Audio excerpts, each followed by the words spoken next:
Hey everybody, Nullface here in Eternal Evolution. Today, I'm going to talk a little bit about my favorite heroes and how I have them geared. Now, I'm not going to say this is a tier list, I don't really want to get into that kind of area. It's simply the ones that I've used across the widest range of content, the ones that I found the most helpful for overall progression, and so I want to cover their gear a little bit too, and some alternatives to how I have them built that I've seen others use effectively. So, without further ado, we can go ahead and get started here. The first one's a pretty obvious choice. I think there's not really much debate. Leo is the best hero in the game right now. Now, that may not be true in all scenarios anymore. His arena dominance has started to be countered by Anpu. So that that scenario is there in arena, but for general progression, still the absolute best in my opinion. I do have mine in a tank build right now. I see very high HP, still decent attack, nothing too crazy. Look at the overall stats here. We're also running very high damage reduction, maybe to the point where it's a little bit less useful. I may actually be able to swap out some of that for more HP, depending on what kind of values I can get. But this is a tank build. I've been finding this better in high tier progression, story mode, late Twilight, stages 14 and 15 especially. I did go to run the tank build. At that point, I didn't have him fully exclusive either. I did just do this yesterday, so he is now EX30. It's not because I like the EX30 effect. In fact, I find it fairly underwhelming personally, but the raw stats that he gets, the damage amp reduction HP from that, is just valuable because I use him literally everywhere. Very, very few places where this guy doesn't get used. So, make the investment where it's going to help you the most.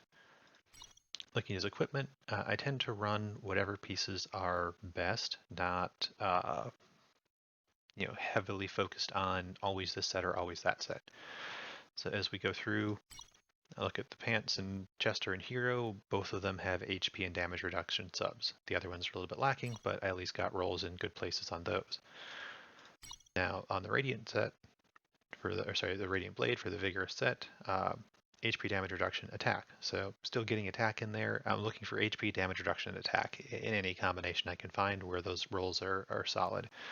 Obviously Leo doesn't benefit too much from crit, but you still end up with a little bit of that in there. Glove, same thing. Attack, damage reduction. Helmet, again, attack and damage reduction is just a selection of the best pieces that I have. And then boots, I am running damage reduction right now with a little bit of HP and some attack in there. So I could experiment adding HP boots here instead if I have a set that has good damage reduction. I haven't tried that option yet, but that could be another way. Let me go swap him into the attack build that I run, and we'll take a look at that. All right, here we have Leo in his attack build. You can see I lost about 500,000 HP, gained around 16,000 attack. Here are the total stats. Still have fairly high damage reduction. It's still reasonable HP. He does hit quite a bit harder in this build, which sometimes is optimal, right? You can mess around. I've tried the same build, I've tried different builds in the same stage, just seeing what works better for some content. Sometimes you want his ult to come up faster, and that's better with the attack build. With the full tank build, he definitely takes longer to build up that ult, so his damage is lowered quite a bit. He does get HP from attack based on his passive, but that doesn't always even out. So you just have to try it based on whatever content you're running. I'll look at the gear. These two pieces are exactly the same. They're just good pieces. I don't swap them out between the builds. Here I'm running another hero set in addition, just for a little more attack, but again, subs, damage reduction, and HP. On the gloves, same thing. Attack gloves, HP damage reduction subs. Vigorous set with attack primary stats now, but again, HP damage reduction, there's a theme here, right? And exactly the same on these boots. The swapping of the attack back and forth is really the main thing, right? And you can also try in between stages here. Trade out these boots for damage reduction, trade out a piece for HP. Find what combination of stats works the best for you, your account, and whatever content you're trying to progress through right now. Like I've been stuck on stage 50-32 for quite some time. And I'm going to keep messing around with the Leo builds until hopefully I can get enough damage to both survive the backline spawning and to kill Oisa within the allotted time. So that's it for our look at Leo. Next we'll go on to Daniel. So my Daniel, recently Immortal 1-star, as of some good pulls this morning on the last day of the banner there. He's sitting with a little higher than average HP, still pretty good attack, everything is attack focused with him. Let's look at total stats. I always like to include damage reduction in the build whenever I can. It's a very valuable defensive stat. His crit rate is high because I had attack pieces that rolled crit rate and I didn't have anyone else to put them on. Would love to squeeze a little more attack out of it if I can, but his base is a little lower than some. Like if we look at Emma in a little bit, her base is actually closer to 40,000, like a little over 40,000. So the sets just don't have quite as much benefit. Someday I hope to get a little better substats on there and be able to raise it up a little more. He is also exclusive 30. I think he was my third or fourth that I did that with. Zero regrets. He's an excellent choice for EX30. Have him built in full hero sets. Then just tried to prioritize similar stats wherever I can. Attack damage reduction here. Crit rate, attack damage reduction. Obviously crit less beneficial. His crit doesn't transfer to his pets, but he does continue auto attacking, so it could be some benefit there. This piece could be better, or could be better on someone else who makes better use of the crit rate, crit damage. Same for this, has a little HP in there. I got some damage reduction on this one to help with the survivability, and then same here a little bit, roll some HP, a little bit of EX attack. When you have attack main stat, EX stat can add up if you're able to get enough of it, but we got some damage reduction in there too. Nothing really too special there. I do have the Christmas skin, so he gets another, I think, 2% attack and HP from that. But this is a very versatile build. You can alternatively build him in light gap if you have good light gap. I think that's more of a PvP build, but it's certainly viable in any content. Getting his ult out faster, which is one of his best, by far his best ability. When you get that dire bear that both does lots of damage and stuns them, get that out faster is never a bad option either. So that's another viable alternative. And I do tend to put him closer to the front line. He's often in second row because he doesn't have a lot of reach on that ult, and I want to try and get it on the back row to stun their damage dealers. So I rely on a combination of a little bit more HP, focus on damage reduction, and his passive here, when Daniel receives single damage, the Jaguar receives that damage instead. He does need to be able to cast this skill and get that out. It's not the first one. He starts with the Eagle, and then he'll summon the Jaguar. So you need to be able to survive a little bit of time to get the Jaguar out so that can take the next hit. So building a little defense, if he's going to be closer to the front, definitely a good option on Daniel. Next up, we're going to take a look at Masrani. So Masrani, by far my favorite healer. As you can see, I've been working on his summit levels here. He's the only one that I've really been focusing since I got to the hyper evolution point. Kind of similar to Leo, he's just in all of my teams. If we look at the Twilight stats for the last clear, he was my MVP hero. So he's in so many of my different groups, and he's just such an effective single healer because of the amount of healing he puts out. His ult is crazy, and his exclusive levels are extremely valuable. So he was, I think, my second or third EX30, and his top tier duration of the ultimate skill regeneration is extended by 2 seconds, and the healing is doubled. It just provides so much more healing, so well worth the investment there. Take a look at his total stats. He has very high HP. His damage reduction is a little bit low. I do not run him in damage reduction boots. Would love to continue boosting that up, especially that HP pool up a little bit more. Hopefully find some more pieces with DR subs. Other than that, the rest of his stats are fairly irrelevant. His healing is based on his HP. As far as equipment goes, I have him in Vigorous and Abundant, just to, again, continue boosting that HP. The first tick of his ult is 450 to 500,000 healing at this point. So he's gotten a lot of boosts. He has really good stats. That's why he's one of my first summit level characters as well. I just wanted the extra healing, extra survivability for him, extra healing for everybody else. It's just a great combination. So if we look through the substats here, we're going to see defensive stats prioritized across the board. HP wherever I can find it. So damage reduction here. HP, EX HP, would love some more damage reduction, but we're just going to keep boosting the HP for that healing whenever we can. HP damage reduction, this is a great piece. Gloves as well, triple damage reduction subs, helping out that HP, or helping make that effective HP pool larger for him. HP on the Abundant Mask with EX HP as a sub, not optimal, but again, we got triple roll, so that is quite a bit of extra HP. So it's not a bad piece. And then running him in HP boots with damage reduction and again more EX HP. I would love to include a little bit more damage reduction, get some better pieces over time, but for now he does his job, he does it well. As an incredible solo healer. I do find it valuable when using him to take manual control from time to time, as he will place his heal centered on the target with the lowest health. But if you control it manually, you can place it more optimally and get that healing distributed among all the members of the team that need it, because it does have a pretty good size radius on it. So he's definitely one of them that can be valuable to control manually, along with Daniel. Daniel can't be trusted to optimally distribute the damage of his ult, so I like to place that myself whenever possible. And as you get into the higher stages of things, into the really tougher content, I do find myself doing manual control on a lot of the fights. Low-level Soul Mine, high-tier campaign, late stages of Twilight, you're just manually doing the heroes ult so that you can maximize the effectiveness of them. Their AI is good, but when you really need to get out every little bit of performance, put it on 1x speed and control your heroes manually. Next up here, we'll go take a look at Emma, primary single target damage dealer.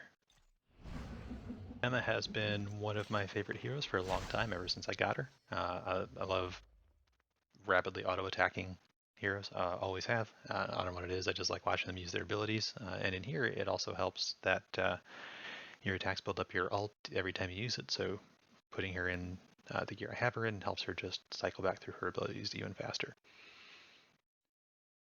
She's in attack-focused gear, so with that really high base attack too. She's almost 82k, getting up there. The rest of the stats are pretty low, honestly. Hunters are notoriously squishy, or at least mine are. Her health is low, not quite 900k yet, and she's not running much damage reduction in the build. I do sometimes change out gear if absolutely needed, but since she is primarily damage focused, if I'm able to keep her alive by other means, I will do that using things like positioning. If you put her in the back line with Masrani and she gets a damage immunity from there, I'll try options like that before starting to nerf her damage with gear. But if you need to put on damage reduction boots to keep her alive, a live DPS is much more damage than a dead one. So kind of where you get to. She's also EX30.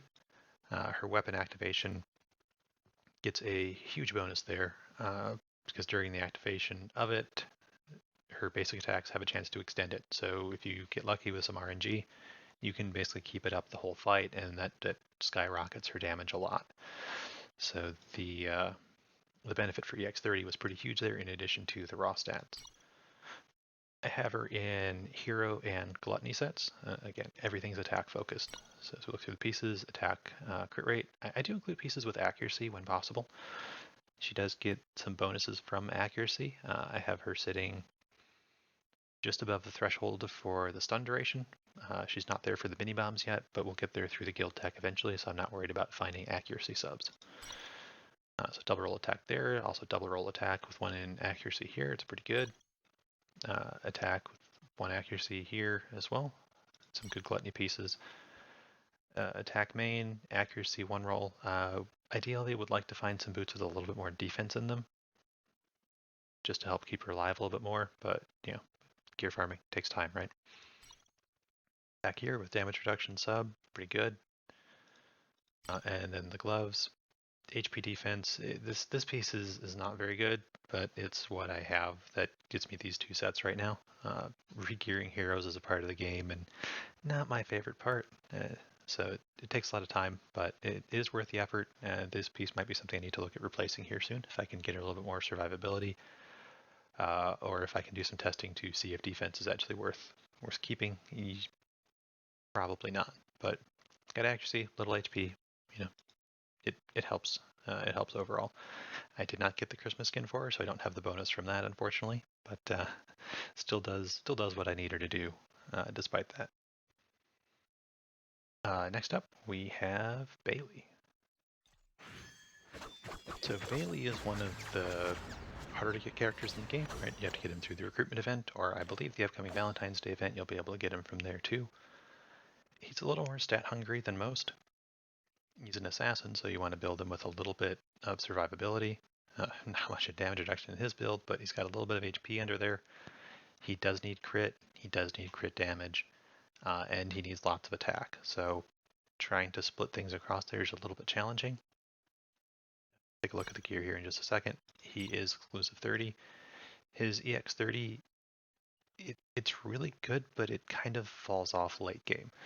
So the duration of assassination being increased is great. That does give him a little bit more survivability, a little bit more immunity during the time when he's using that state. The real kicker here is, he inflicts damage to an enemy with lower attack of 64% of his attack is true damage, and that's on pretty much every attack that he does. Now, the problem there is you want to build him high attack for that reason, right? So that his attack is above everybody else and you get the bonus damage.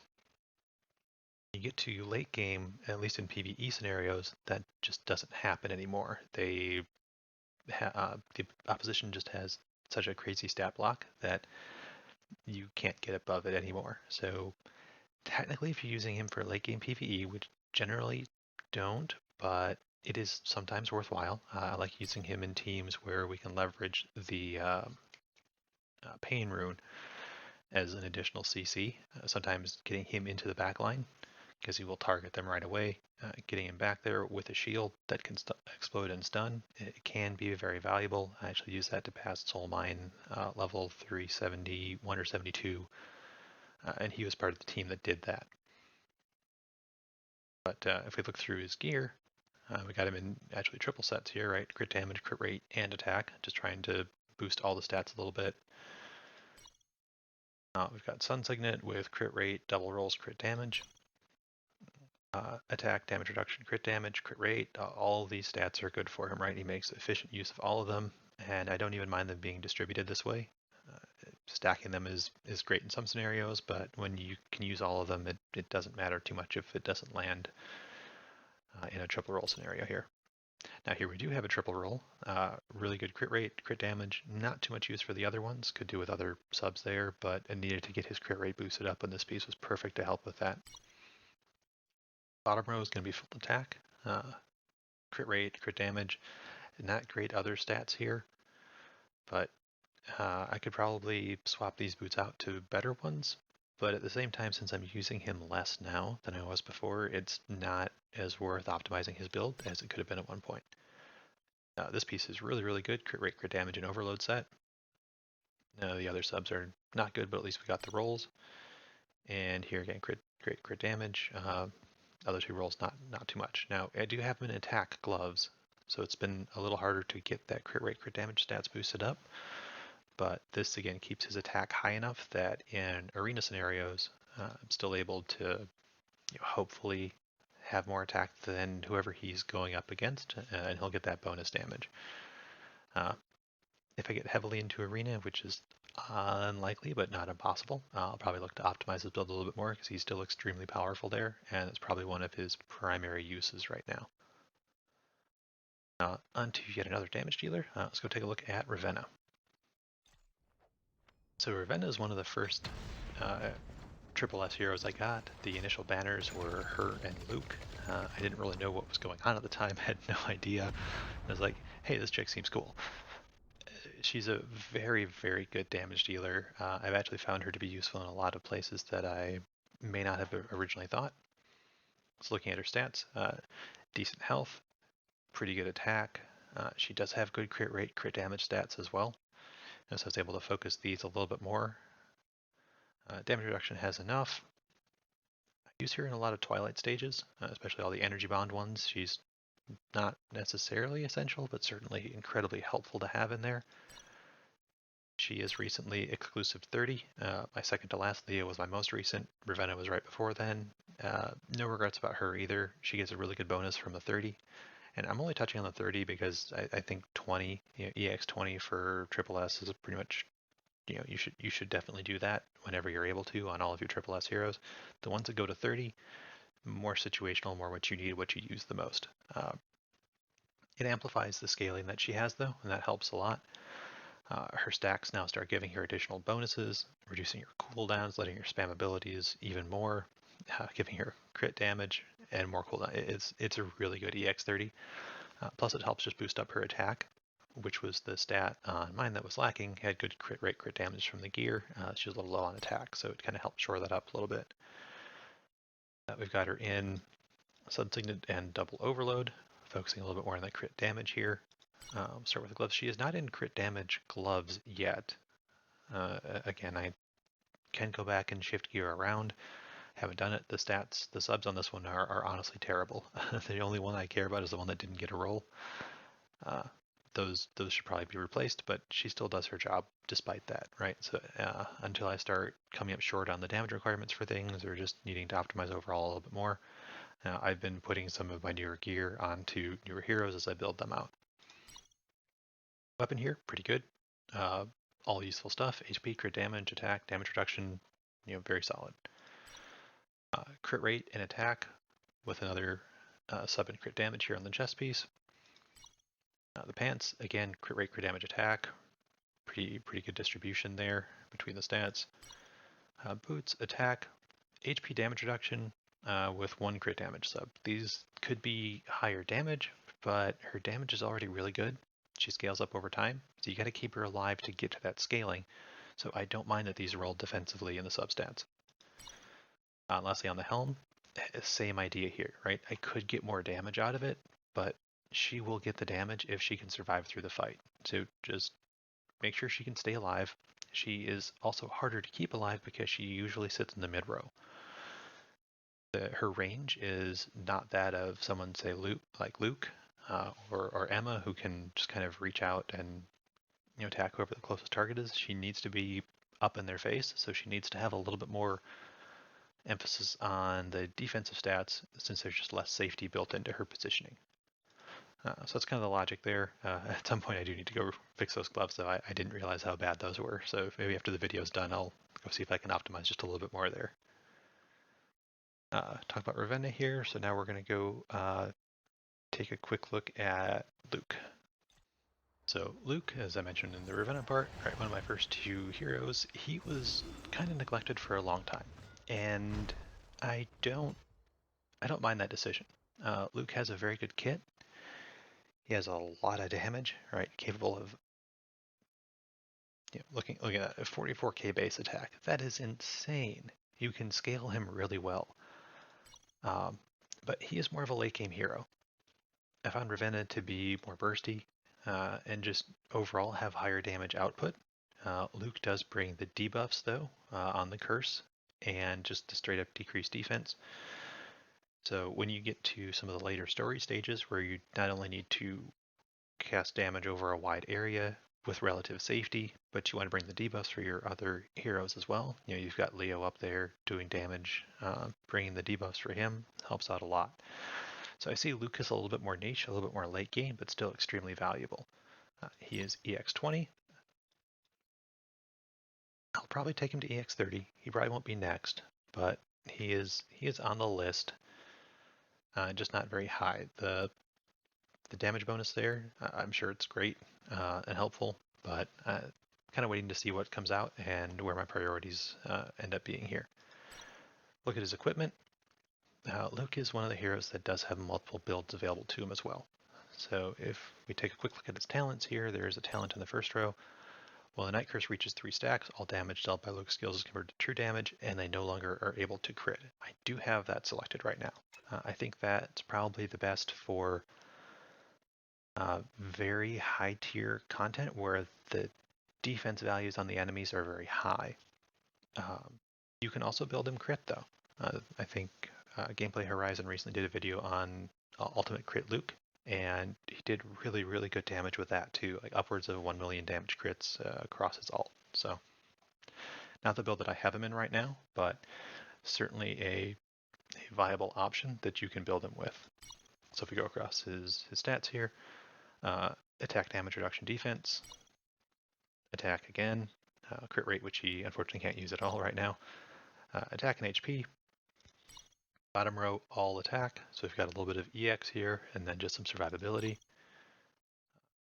HP is the only beneficial one here. And then looking at the gloves, HP, again, is pretty much the only benefit we get there.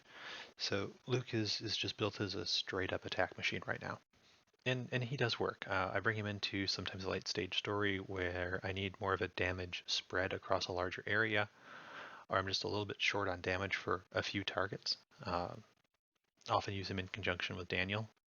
I've run maybe Leo, Crete, Daniel, Luke, and then Masrani as a healer. Something like that. That's where he sees most of his playtime.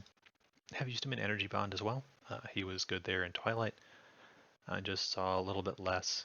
He was more of a mini boss stage Energy Bond as opposed to a regular Energy Bond, which was actually Daniel and Ravenna. So really good hero, does a lot of damage. Doesn't have the raw damage of Ravenna, but he's a little bit more able to cut through enemy defenses, so good in higher tier content. So extremely solid hero, just a little bit lower in priority for me and how I'm looking to progress my account. After this, let's go take a look at Crete. So Crete, the original Mega Tank, is still built as a Mega Tank. He is pure HP for me. Sitting around, closing in on that 3 mil HP. If I were to hyper evolve him, I think we can get him over that mark, and then very high damage reduction as well. So that's all that I care about. Yeah, his damage is based on defense, but you don't build defense on him. If you get it, it's great, but don't focus it. I mean, look, the value is pretty low to start with.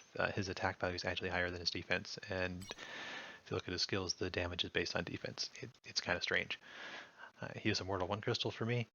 I did get him during the Giants Tower event. I've got an extra copy laying around somewhere, so I can boost him up a little bit more if we need to. I just haven't had the cause to yet. His exclusive is at 20. I haven't felt the need to go higher. His bonuses aren't that great, and now that Leo has entered the game, I'm just not using him as frequently anymore. If I do use him, it's almost never solo. It's usually as a front line with Leo to help spread the damage a little bit. So he's doing just fine here at EX20 as well. His gear, pretty simple. It's all vigorous, it's all HP, and damage reduction. And if there's some defense, that's a nice bonus. Go through each of the pieces here. HP damage reduction, defense damage reduction boots with HP, a little bit of defense. This one's not a great piece, it just has defense, and honestly it probably should be damage reduction on there as well, but instead I don't use him as much, so I'm not in a hurry to re-gear him. And then gloves, again, HP main stat, damage reduction, defense on there. So he is built as pure tank. His build does not vary from that. That's his job, that's his role, that's his purpose. All right, see next on the list, I just wanted to look briefly at Serena. So Serena, I have also hyper evolved. She's max crystal because she's an epic and copies are pretty easy to get, especially if you're spending on the game. They just kind of flow in over time. She's built pretty tanky. She does have good HP and high damage reduction. I run her in damage reduction boots. The rest of the stats not too important. She is exclusive 20. I know people do often exclusive 30 here. I think there's good value in it. It just was not a priority for me because I had already invested in Masrani by the time I got to her. My order was, I believe, Emma, Bailey, Masrani. So by the time I was getting to the point where I was starting to pump runes into my epics, I already had Maz and I had the runes to do it, or it was in the near future, and I just held off for him. Serena still sees a lot of use though. She's a very, very good healer. I have her in Vigorous and Abundant, again, just to kind of focus at healing a little bit more. The difference being she's running damage reduction boots. It's less hurtful to her healing than some because her healing is more often based on the target's health and not your own. So the biggest boost there comes from the exclusive 30 level and from the Abundant set. Now, some of her healing is based on her HP, but just a smaller percentage than some of the other ones. So looking at this, damage reduction main stat with whatever I could find. I have not re-geared her in a very long time. so this might not be a great showing. Crit damage reduction, HP main stat, the most important thing there. Looking, get some damage reduction on the HP with the abundant gloves. Staff, HP defense, a little more HP, some damage reduction here on the chest, and then the same HP damage reduction roll on the pants. Her gear definitely has been sitting for longer, but she doesn't get as much use as she used to. I haven't invested in other healers yet. There's Bada still waiting in the wings. I have her geared, but I haven't evolved her up yet. I can see sometimes she may be taking Serena's place in some content, but for now, Serena's been doing so well that I haven't felt the need to go bring up Bada just yet. So she's kind of waiting for me to find something where I really need her. I do like to save and hoard resources, sometimes to a detrimental effect. If I can't identify an immediate place where I should be using this hero, I'll just kind of hoard it and assume that somebody's good is going to come along later on. So I'm guessing, I haven't gone through and added up. This is probably going to be a much longer video than I intended, looking at some of the narrations of the individual talks about each hero, but it's something I wanted to do for a while, kind of go through, show the heroes that have been most helpful for me, and hopefully share some looks at their builds, what I put into them, what I look for when I'm going through, and hopefully that can be of help to some of the rest of you as well. So as always, thank you for watching, taking the time to watch. I know this will be a little bit on the long side, so I appreciate it, and take care.